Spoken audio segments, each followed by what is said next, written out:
So thank you everybody for joining us once again for another episode of Beyond the Quarter. Really excited about today, hanging out with one of my buddies from a long time. So hey, Yeah, Alex, man. how's it going? What's up? What's up? So yeah, really excited for us to dive into a little bit of who you are, and you've been able to create what I like to call is accessible success. I know that we see big people as like Jeff Bezos or Zuckerberg, and they have no comparison to us. And you're one of those people that's doing it in Southwest Florida. So Well, yeah, thank you very much. I appreciate that. So as far as my background goes, my history, I've lived here since 2003. I've been involved with a number of different kind of circles, from construction with my dad's company to yeah. church to school and And where are you everything from between. originally? I'm originally born in Boulder, Colorado. Okay. Cool college town, a lot of fun. I was very small there. Moved to Brooklyn, New York, and then moved to Northern Virginia near DC, and then to Florida. Oh, that's awesome. So, and most recently, I've made the move to downtown Fort Myers for the cool environment that this is. So, Yeah, it's kind of funny. People forget that it's here. Like I almost feel like sometimes if you come during the day, like I'm almost out of town. yeah. And it's a different environment. Yeah, it definitely feels different. Like it got its own character and its own thing going on, its own life. I Yeah. like it. Yeah. Yeah. So walk us through what is it that you do, and how do you affect that change that you want to see in this area? Yeah, good question. I do a lot, but I'm trying to remain more focused these days. I graduated from FGCU in December of 2016 last year. Eagles and- throwing alleys in the air. That's right. What? That was a fun time too. So I graduated in December, and while I was in school, I founded my first company doing web design and consulting, focused on really just behavioral science and empathy. So speaking to the emotion and the feelings and the thinking process that people had, and putting it more in the shoes of those who are reaching the customers that I'm helping. So what type of companies were you working with?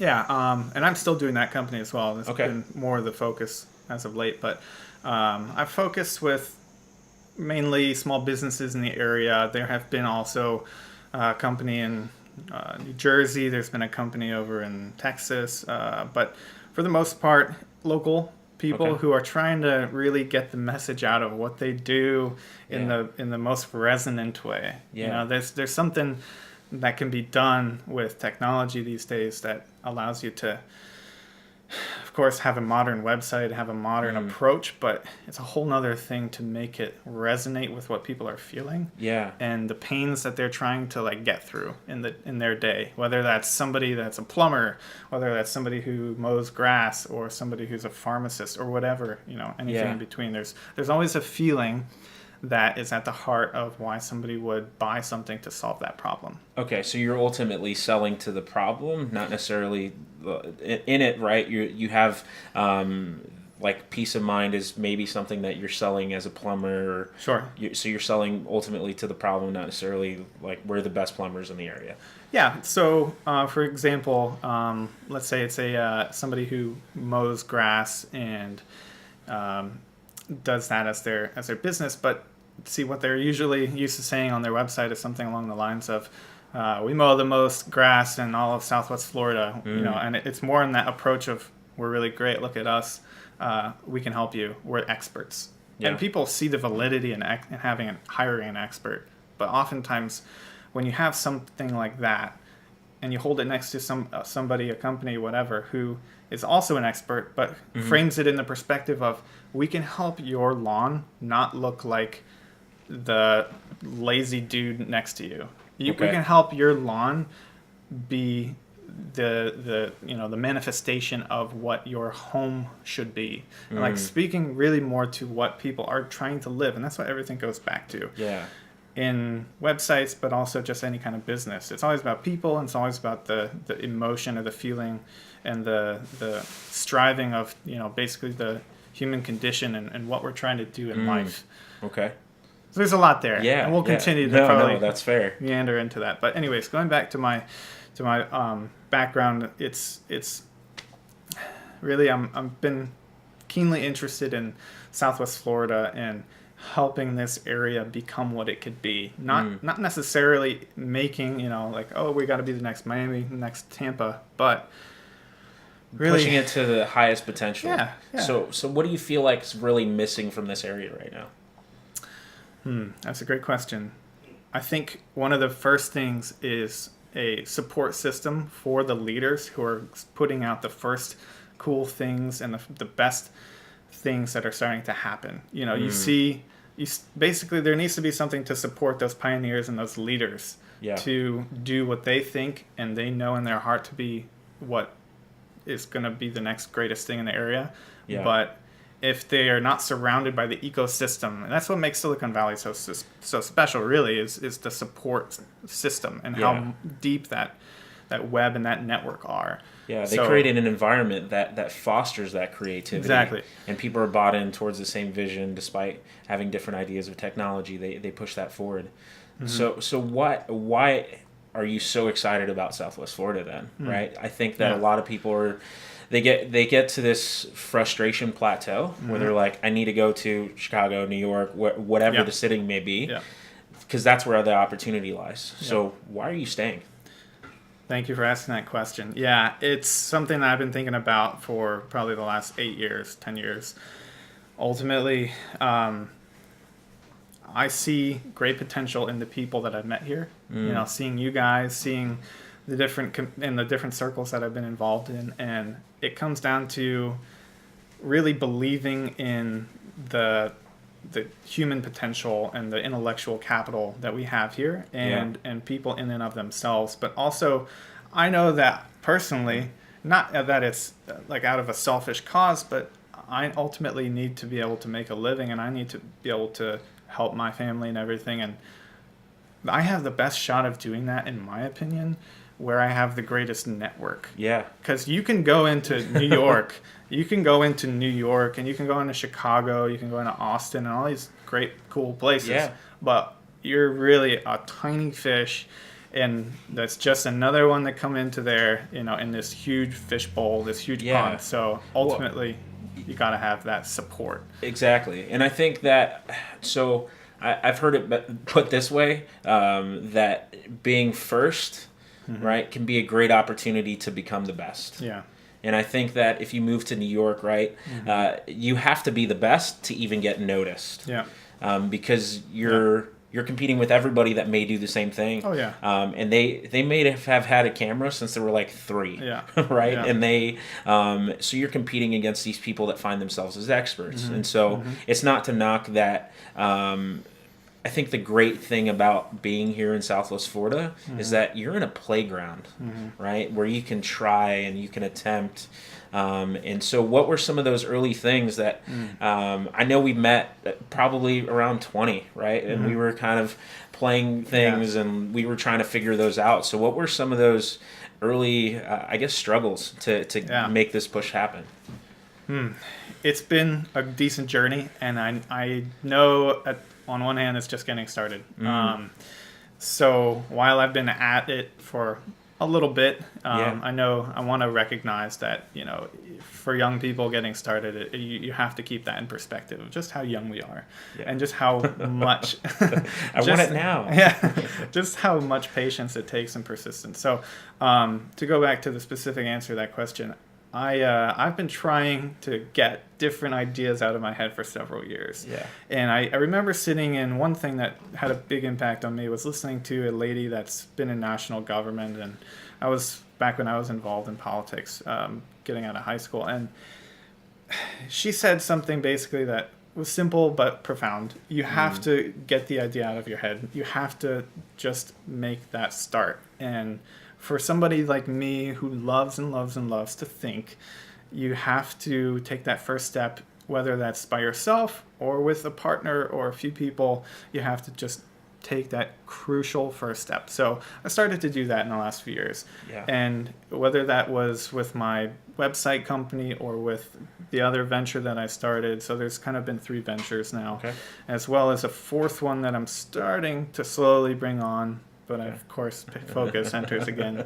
Yeah, so the 3 ventures really were kind of an expression of myself and who I am and what I wanted to do in the area. There was that company I mentioned before, Illuminate Design, which is behavioral science and empathy-based design. Okay. But then there was another company that came about, and has led to a lot of great lessons. It's not necessarily finished, but it's at the point now where we're kind of looking at it and deciding, okay, maybe we should have taken a little slower. Maybe we should have had a higher bar of quality and had a little bit of different priorities. And it's so important. But, on one hand, we wouldn't have learned all those things so quickly if we hadn't have gone at it so hard. Just take that first step, as you were mentioning. Right. So get the idea out of your head. That's been crucial to my journey, because which brings me to something that I've talked about to a lot of people: self-awareness. I know Gary Vee mentions that a lot too, yeah. But it's so important. It really is. Self-awareness, in my mind, is really just knowing who you are, what you can do, what you can't do, and you have to continue. That should be like one of your classes in your life. You should continually look inside of yourself and ask people around you, like, how am I doing on this and this and this week? Yeah. How am I doing on that? Because without that awareness, without that feedback, you're just going to be like stuck in your own world. How are you going to continue to grow and do your own thing? And I think push. For me, I've seen that with, so I watched like Steve Jobs' commencement speech, for example. Yeah. And he talks about the idea that, if this was my last day on earth, would I be doing what I'm doing today? And I think that's the realm of that self-awareness that you're hitting on is are we doing the best that we can do today? Are we working towards improving? Did we learn those lessons? Yeah. Right? And I think it's all of those steps moving forward. Yeah. Because ultimately life is a string of events and decisions. And if you don't continually check in on those, like kind of stop your flow, then you're just going to keep doing work that other people are asking you to do. You're not going to be forging your own path. You're not going to be leading your own thing. And if you want to ultimately do something that's amazing and goes back to the fulfillment of you, then you have to do that. You have to stop the flow of your daily activities. You have to stop that thinking of like everything, oh, I gotta go here in the morning, lunch, whatever, like, whatever your routine is, you have to make a habit of stopping that. And thinking very intentionally about how you can start to have some space to really think independently and be in good be talk outside with of people. yourself. And start to move that. So for people that are in that realm, right, they're struggling, they're wanting to start something. What advice would you give them? Did you, I don't know if you started with YouTube Academy, right? You just go online and just look for things and learn that way. Or did you find mentors or was it a combination? What did that first step for you look like? For me, it looked like the first website I ever made was not something that I sought out. It was actually my grandma. It was actually my grandma just being like, oh, hey there, can you help me with this little thing that I want to do? And it ended up being really great. I learned we were doing a commemorative project and documentation. She ended up making a movie, traveling to Ukraine and like doing all these cool things. But it was about my great-grandfather and his life and as an opera singer and all these things. So that was awesome. And thank you, Grandma, for helping me do that. But that was kind of a catalyst. And ultimately, in everybody's life, you're going to have something that I think life gives you or God gives you. And it opens a door to an opportunity you may have not been aware of before. Exactly. So my advice is just be aware as much as you can of kind of like you'll feel it inside of you, in my experience, of just like, oh, okay, there's something different about doing that for somebody, whatever they ask me, whether it's like helping them out at an animal shelter or like volunteering somewhere. Like usually it's those things that people kind of like draw you forward, and then you end up discovering in Exactly. that experience that you have something that really resonated with what you value. Yeah. And then you're excited about it. So yeah. after you made the website from your grandma, Yeah. what was the timeline between you're making a website for somebody else and what did that look like? Yeah.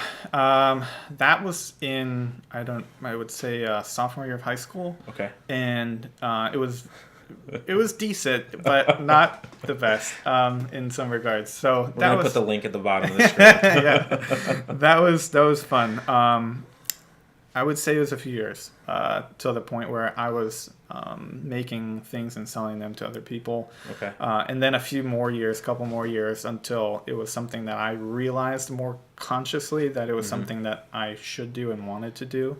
And in that initial process of seeing that it was something that I could do, then I did more research and found a lot of great content and in a framework of thinking that ended up changing and introducing the behavioral science aspect of it. And that was transformational and very important for me. So yeah.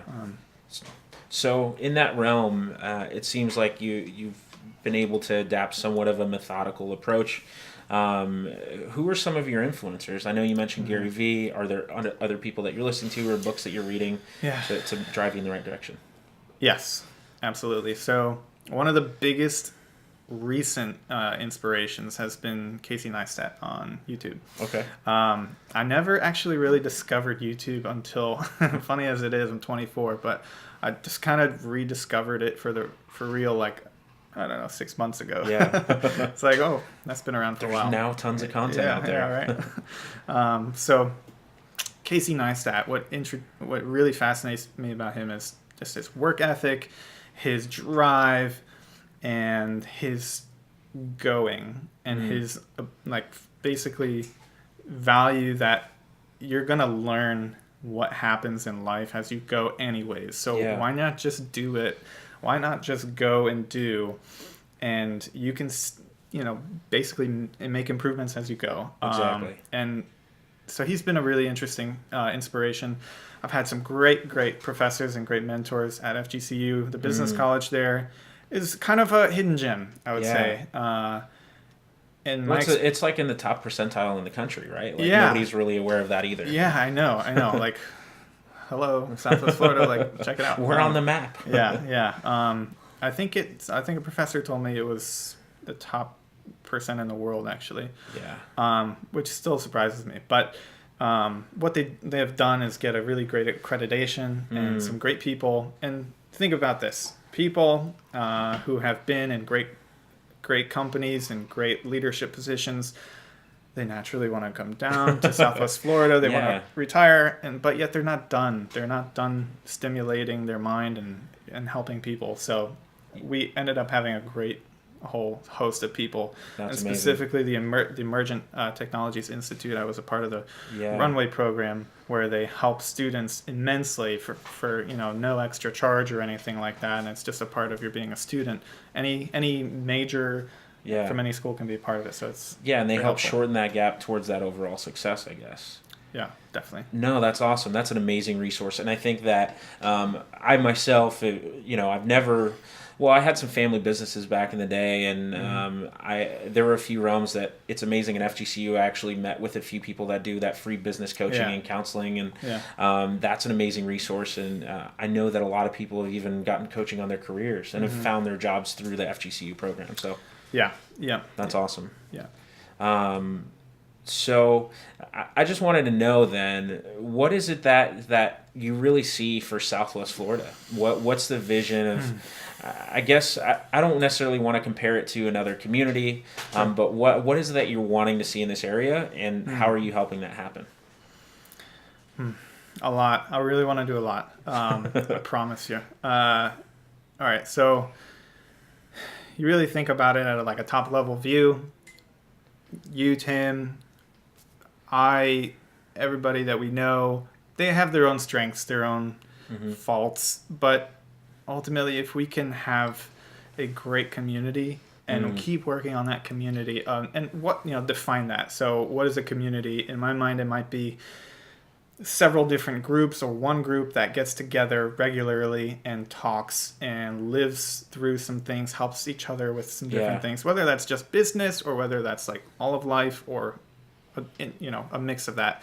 And ultimately you have to have conversation and Yeah. you have to have community and a network to make things Yeah. grow and vibrantly sustain themselves. Yeah. So what I want to do is totally focused on Southwest Florida, because I know that if I tried to focus like a lot of high Yeah. school kids, this is me too, like, oh, I really want to change the world. How are you going to do that? I don't know yet. Maybe I'll go to Africa and I'll do some really cool things. Yeah. And that's awesome. Totally do that if that's you. But at the same time, don't forget about your neighbors. Don't Yeah. forget about those people who are also there and do the other things abroad. Like, do it all. But don't lose sight and don't forget about your neighbors, because if everywhere around the country and everywhere around the world has that same mentality, think about this. If everybody has the same mentality as you about looking abroad, then nobody's ever going to help their neighbors, which Exactly. you have the best opportunity to actually help. Yeah. So ultimately, in the next several years and few years here, I want to see the people who are smart and willing and driven to do great things step up to the plate. Yeah. And I want to see them supported by the people who are in a position to do that, such as the local government, such as the different nonprofits. Southwest Florida Community Foundation does some great work. And I want to see the people who are here come together. And part of that takes leadership and different people, but it can happen. And I'm so excited to see that. Exactly. And be a part of it. And that's honestly such an encouraging and exciting realm to be, because I think that as we continue to drive individuals and we continue to change the conversation of what we want to see here, it's not a one person movement. It's not a one industry movement. If we're bought into the overall change, it's going to require everybody, right? People committing to having their families here. Yeah. People committing to eat at those restaurants. Yeah, people committing to go see those shows. Committing to whatever it is that you enjoy, but committing and it's starting here foundationally. So that's a great point. And another thing I want to mention is just while we talk about ideas and problems, I think it's also very important to focus on the good and focus on what is going right. Yeah. To help us see that some things are happening. There is some vision. There is some growth. So in my experience, in my travels and everything throughout the area, I've seen definitely a resurgence of like great energy and ideas happening and starting to percolate and get out there. And that, of course, happens more and more as you yourself do that and put yourself out there in that position. But I do see a great element from the millennial perspective. Yeah, you look at our generation, we're probably the most, out of all the generations alive right now, we're probably the most capable of bringing about the type of change that we want to. Yeah. You think about that. So exactly. If in my everything I've read and seen, millennials are pretty focused and comfortable and capable of impacting the world and having that altruistic, thread of who they are, then what we have to do is like educate them, help them, support them, keep them going, give them the right content, give them the right great things, and like we talked about. So what is it that you're seeing specifically in this area? So I've been a part of an incubator here in Fort Myers and accelerator co-working space, and they have done some great things to get things started. But for people that maybe don't necessarily know, could you explain a little bit of what an incubator is? Sure. So an incubator is defined as, in my knowledge, as a place where companies can go and intensely receive the information that they need. And it's similar to an accelerator. Yeah. But this goes back to kind of Silicon Valley, and they are given what they need, and it's kind of like what we're talking about is having a support, but it's specific. It's usually for more scale capable companies. Yeah. So those that are in tech, those that are in the internet industry, and ones that can grow quickly. So it doesn't have to be, but I think there's in any era of our country or in our time,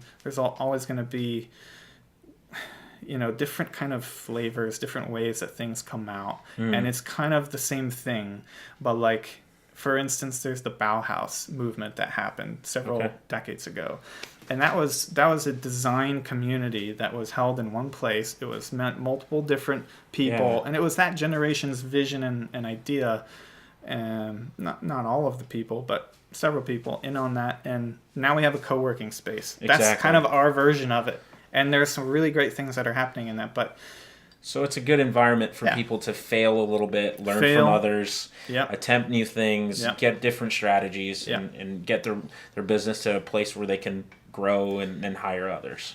Yes, exactly. And there's a few, at this point in Southwest Florida, if you don't know already, there's a few accelerator co-working spaces in our region. There's Naples Accelerator, there's Endeavor, there's the Rocket Lounge. There's a culinary accelerator in Immokalee. That's awesome. There's a few different others that are a little different and getting going, and so there are some cool things happening. And I would just encourage everybody, whatever your interest is, do it.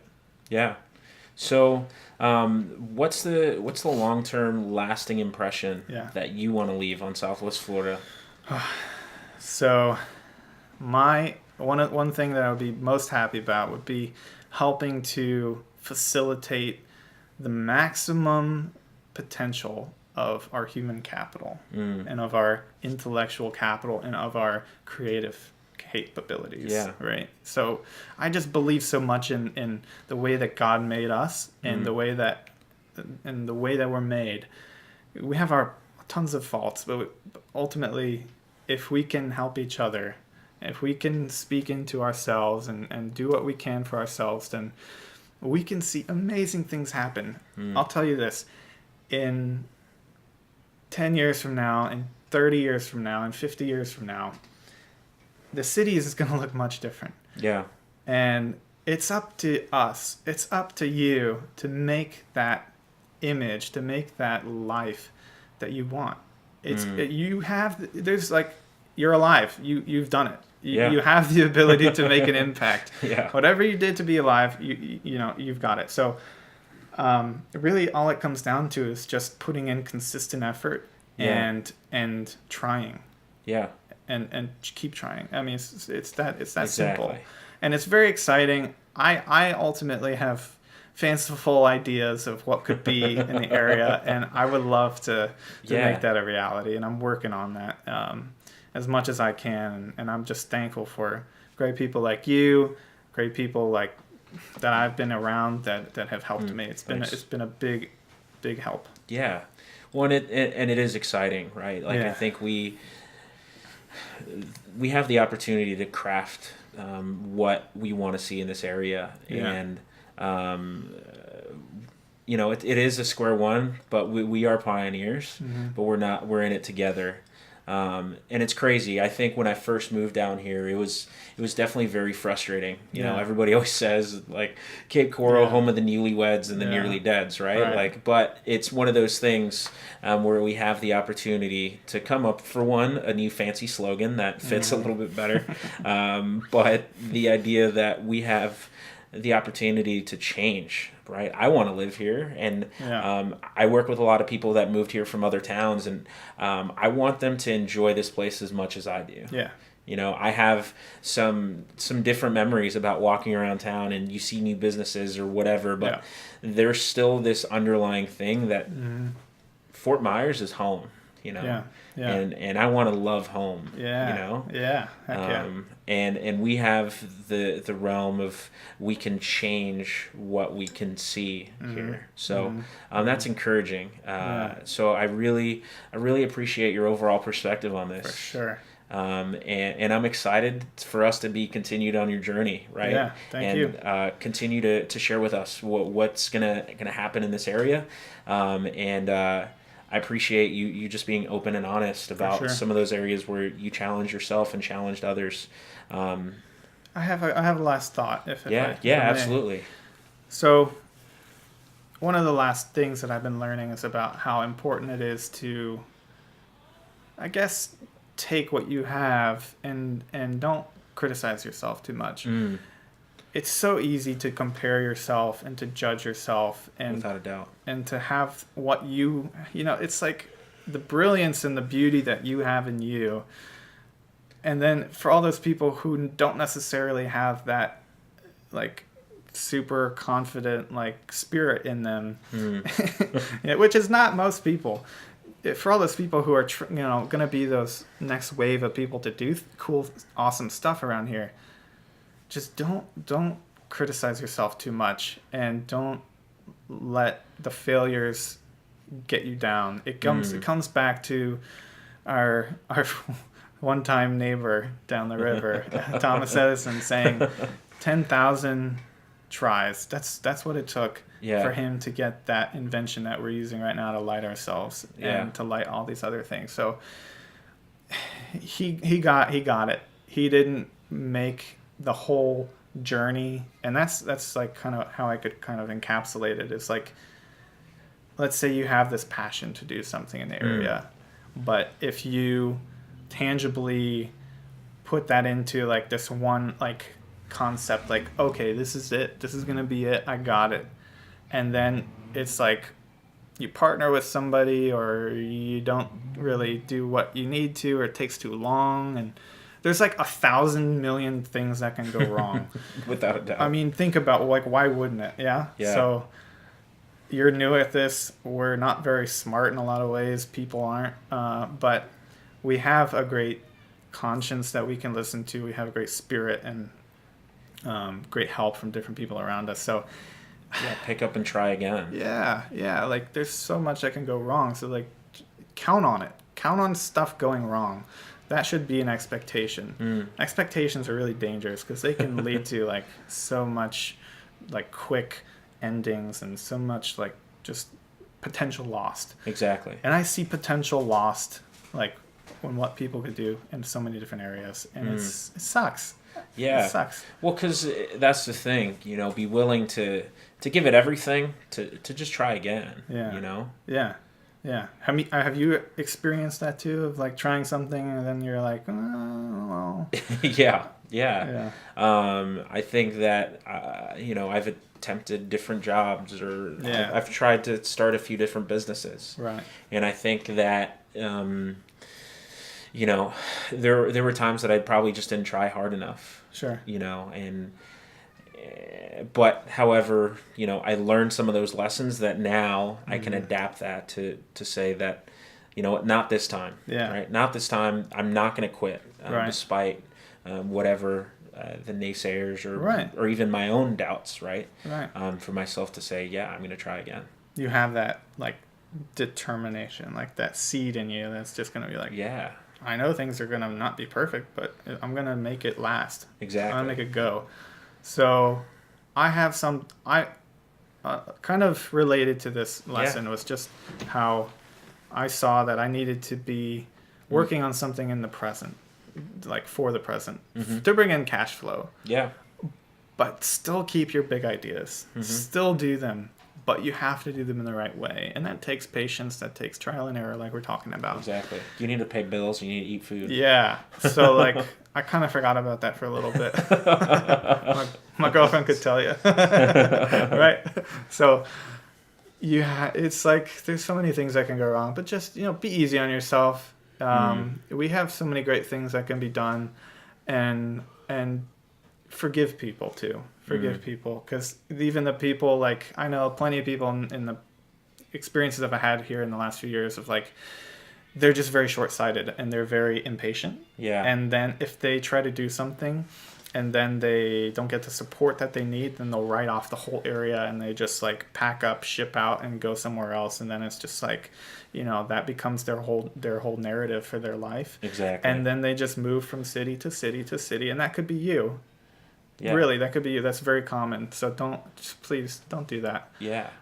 I've seen that. So I was in this fight for so long. Yeah. And I feel like the past few years I've gotten in a realm of committing, right, for me. I feel like I had a lot of other reasons to stay. That's good.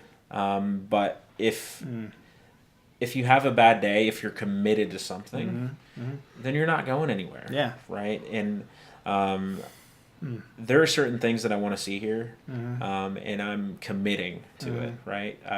I'm committed to my friendships that are here. I'm committed to my job. I'm committed to the environment. Yeah. Because success is not necessarily defined by what may be seen by others. I think success is me being able to live in an environment that I want to live in. Yeah. So. Yeah. Absolutely. Yeah. Environment, I've been seeing that too, is so important. Exactly. What we have around us is good. Yeah. But let's make it better. Exactly. We have amazing beaches. We have like a great place. Absolutely. And I'm excited because if we continue to build these relationships in the network, and be able to partner with one another to paint the picture that we want to see. Exactly. So, but yeah, I appreciate your insight today, and I appreciate My pleasure. The perspective on that, and thank you everybody for joining us on another episode of Beyond the Quarter. Would love to hear your feedback on today's episode, and share your insights and what key takeaways, and if you want to partner with us in other ways and bring your insights, welcome you to join us on that. Absolutely. Thank you, Tim. Thank you, Alex. Have a good one.